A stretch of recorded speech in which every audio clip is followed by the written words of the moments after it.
ఆవకాయ ఆంజనేయ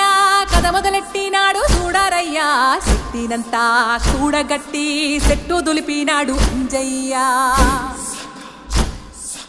ఎర్ర ఛాయ కోతి అవతార వెంటమాయ కత్తి సేత పట్టకుండా కాయ కోసినాడు కపిలయ్య